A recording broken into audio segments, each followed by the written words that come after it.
Good morning, students. I hope all of you are following lockdown norms and are safe at home, and also making other people aware of the necessity of being at home in the present circumstances.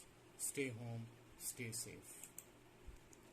Today's topic of discussion is types of corporate level strategies.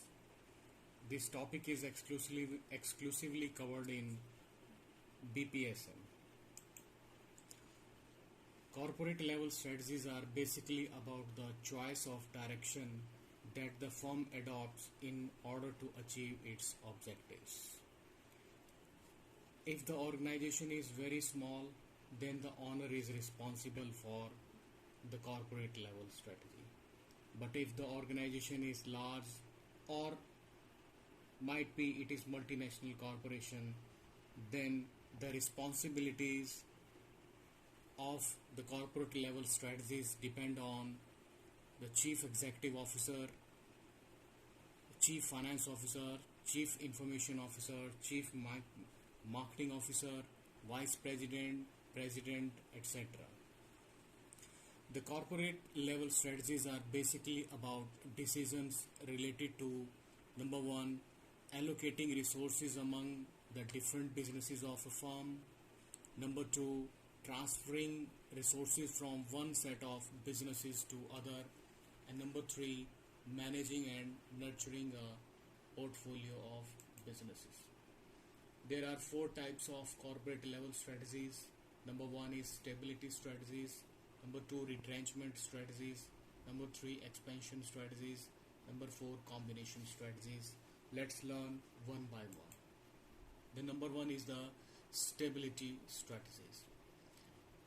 It attempts at incremental improvement of its performance by marginally changing one or more of its business in terms of their respective customer groups, customer function, and alternative technologies. As for example, a packaged tea company provides special service to its institutional buyers apart from its customer sales through market intermediaries. Example number two, a copier machine company provides better after sale services to its existing customers to improve image. Number three, a steel company modernizes its plant to improve efficiency and productivity. There are three types of stability strategy. Number one is no change strategy. In this strategy, the businesses do nothing new. They continue with the present business definition, or they continue the same business with same strategies. Small or medium sized firms operating in a familiar markets offering products through a time tested technology. Number two, pause or proceed with caution strategies. Here the businesses adopt this strategy when monitoring is done. It is done before expansion plan, and or if the first strategy is done. Third is the profit strategies. The corporate businesses cannot sit on strategy number 1 and 2 of stability strategies. They have to proceed to the profit strategies, taking measures like in cutting cost, postponement of expansion, increase productivity, increase prices to maintain profitability. Next is retrenchment strategies. When an organization substantially reduces the scope of its activities, then these type of strategies are opted. These are three type of retrenchment. There are three types of retrenchment strategies. Number one is turnaround strategies, divestment strategies, and liquidation strategies. Let's learn one by one. Turnaround strategies. It is for reversing a negative trend and turning around the organization to profitability. There could be many reasons for this. There could be a negative cash flow, there could be a negative profit, market share is declining day by day, and there is a low morality low morale of the employees, or employee turnover, absenteeism is very high, and there is a total mismanagement, then the companies opt this type of strategies. Here, uh, there are three ways of to manage turnaround strategy. The existing chief executive and management team handles the entire turnaround strategy with the advisory support of a specialist external consultant. They hire the services of a special external consultant.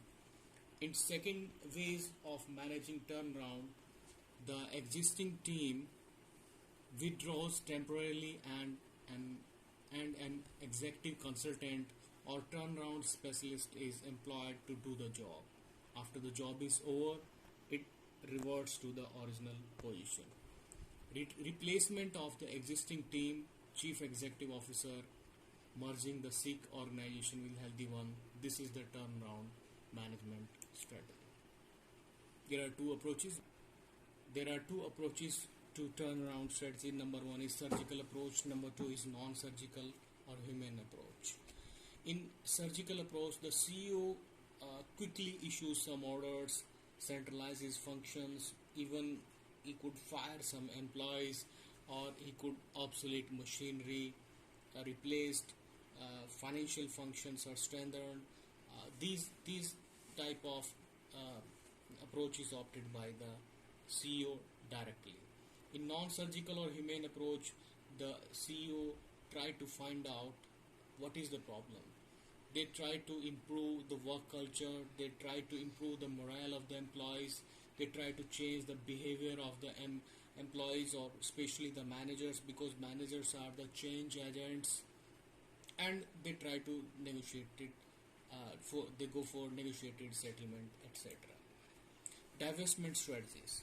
It involves sale or liquidation of a position of a business or a major division or profit center or strategic business units. The reasons are numerous: negative cash flow, there is a tough competition, business mismatch, etc. There is one very good example here.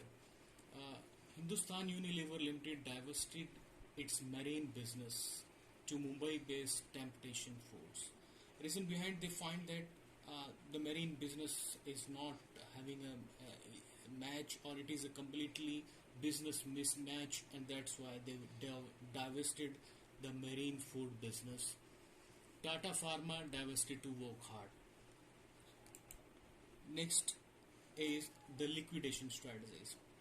Here, it is just like closing down the organization, or just selling its assets.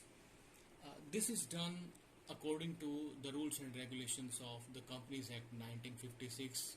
It is the liquidation, and it is termed as winding up the business. Here, you are going to wind up the business. This is the last strategy, liquidation strategy. Next is expansion strategy. When organization aims high growth, max of the businesses go for these strategies, these type of strategies. These are in terms of customer groups, customer functions, and alternative technologies. These are numerous one: expansion through concentration, expansion through integration, expansion through diversification, expansion through cooperation, expansion through internationalization. Let's learn one by one. Expansion through concentration. It involves an investment of resources in a product line for an identified market with the help of proven technology.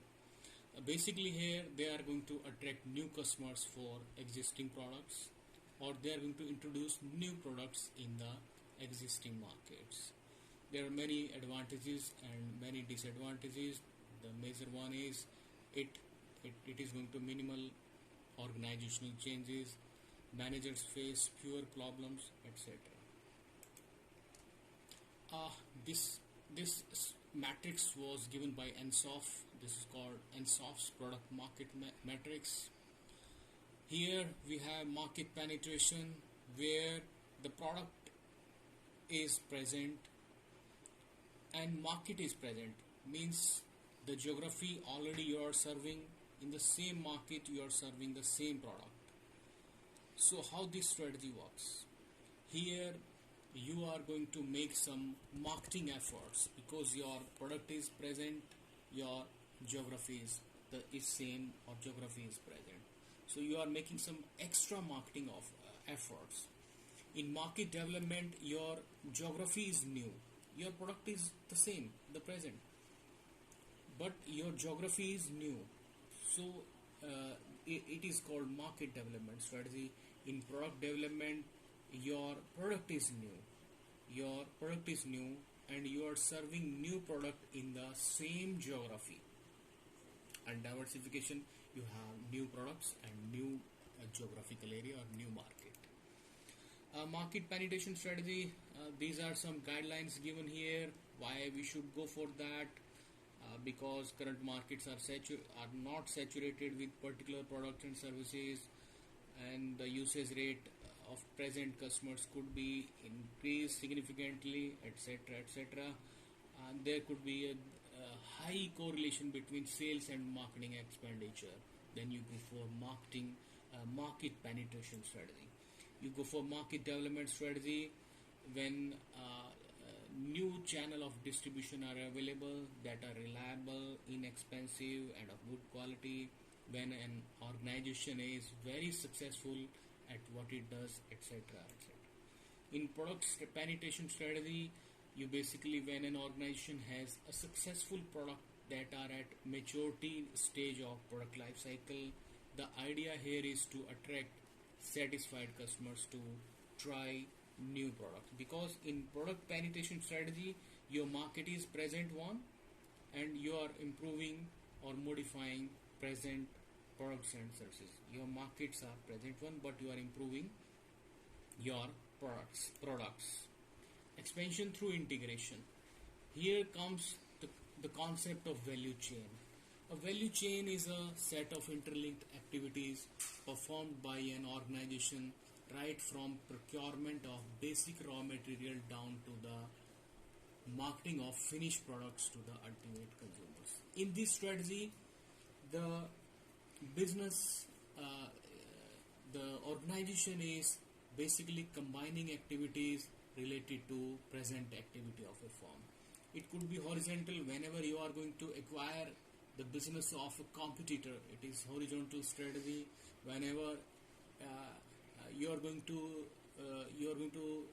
acquire the business of raw material or suppliers, then it is backward. Whenever you are going to acquire the businesses of wholesalers and dealers, then it is forward integration.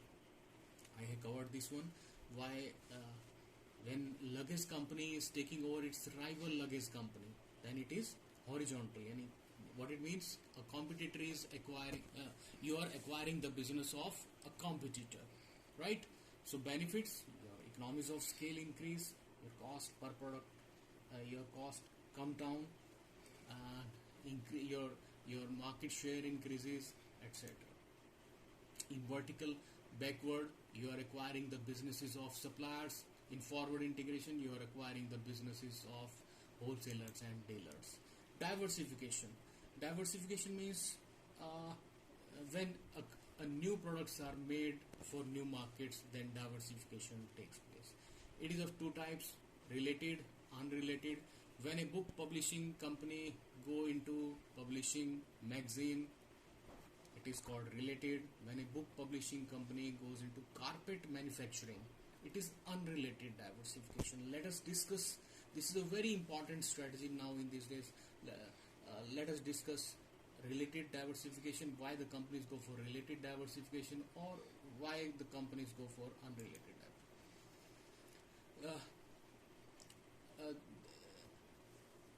Marketing related. Similar type of products offered with unrelated technology, as for example, sewing machine business diversified into kitchenware and household appliances. Common is distribution strategies. The company could go for technology related. New type of product or services is provided with related technology. or they could go for combination. These are really some reasons for concentric diversification, uh, realizing financial strategies, realizing marketing strategies, realizing operational strategies, realizing personal strategies.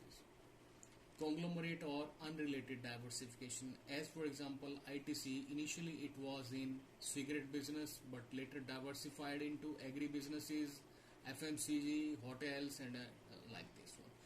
Similar way Godrej Group, similar way Reliance Industry, initially they were busy in oil exploration and purification at Assam at Digboi. Later on they diversified into Reliance Retail and Reliance Jio, and day before yesterday Reliance Jio posted a net profit of 2400 crore rupees. So now we are going to discuss why the companies are going for diversification. The number one is it is going to minimize the risk. As for example, air coolers diversify into water heaters. Basically, the companies are going to dilute the risk in one business entity to another one business to capitalize or on its capabilities. If they are having some specialization in this area, if they have some skilled manpower, then they could go for this type of. Next is a risk of diversification. Diversification demands high level of managerial, operational, financial competency. If the company is not having competency in these areas, managerial, operational, financial, then they could suffer losses, right? So if they are going to have core competencies in this area, then they could go, if they are very committed, and then they could go for diversification. These are some studies conducted by IIM in 1960-75. It says that private sector companies have typically diversified into unrelated areas in 1965 to 75, while public enterprises have diversified into related businesses. One more study in 2003 conducted by Jain and Upadhyay, it says that diversified business groups have performed better than that of low diversified business companies. Next strategy is cooperation strategies. It is done with the help of mergers and acquisitions, joint ventures, and strategic alliances. Next strategy is internationalization, expansion through internationalization. It is done through export. Next strategy is combination strategy. Combination strategy means the organization is large and faces complex environment, and the organization is composed of different businesses, each of which lies in a different industry requiring different responses. So they could go for simultaneous combinations, they could go for sequential combination, or they could go for combination of simultaneous as well as sequential combinations. They could go for simultaneous as well as sequential combinations. These slides are prepared from Strategic Management and Business Policy, written by Azhar Kazmi, a very good book. And then next book is Strategic Management Concepts and Cases, Fred R. David